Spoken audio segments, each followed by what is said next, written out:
Hi, it's Lou Brown with another of my valuable, profitable 101 ways for real estate investors like you to win, close more deals, and accelerate your cash flow. So today's tip is number 22. When optioning to buy or when buying on agreement for deed, always have the seller place their deed in escrow. Now, one of the things you might have heard about is that you could actually purchase a property by simply getting an option and a lease with the seller. So rather than actually getting the deed on the property, maybe you're not so sure there's equity there, maybe you'd be better off doing a lease with the option to buy. Maybe the seller doesn't want to give you their deed. Maybe they want to stop you from getting their deed.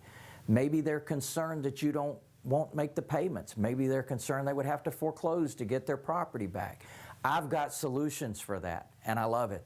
So the step one for me is to try to get the deed, and we buy that property subject to the existing loan. So we purchase it in trust, and then we take over the existing financing, and I teach you that in another segment. And in Volume 4, land trusts. And let's say that the seller, for whatever reason, probably your own concern about whether this is going to work or not, your own, let's say, way of being, that you're not giving off the right vibes. They're a little bit concerned with your own apprehension about doing it, because that's really the problem. It's not that it's a bad concept or there's anything wrong with the concept. It's that you have to get comfortable with it yourself, and you have to learn what I call the magic words, and I've definitely got those magic words, and I teach them to you. But let's say they say no. Okay, what's our backup plan? Our backup plan is a thing called agreement for deed, where we buy the property with an agreement to get the deed at a later date when you perform, when you do what you say you're going to do. Now, when you buy the property on agreement for deed, and yes, I've got the paperwork to do that in my Buying Volume 1 system, so that you've got everything that you need to be able to purchase properties. Remember that my philosophy is, and what I teach you is, we don't go to banks and we don't qualify for loans.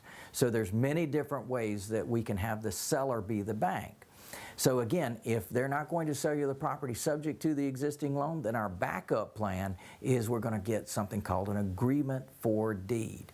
And if we can't get the agreement for deed, our backup plan is a thing called a lease with the option to buy. Now, I've got all the paperwork to do that.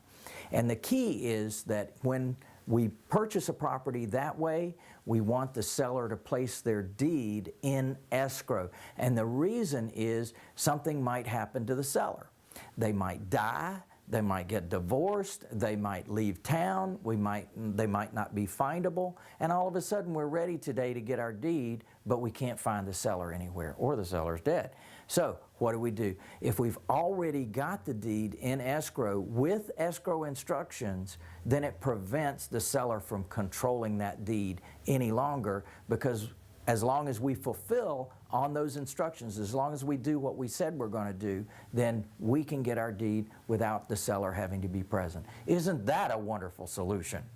Well, I hope that you enjoy these. I hope this has been valuable to you. I know it will make a difference. I know it will make a profit for you. I've done this over and over again.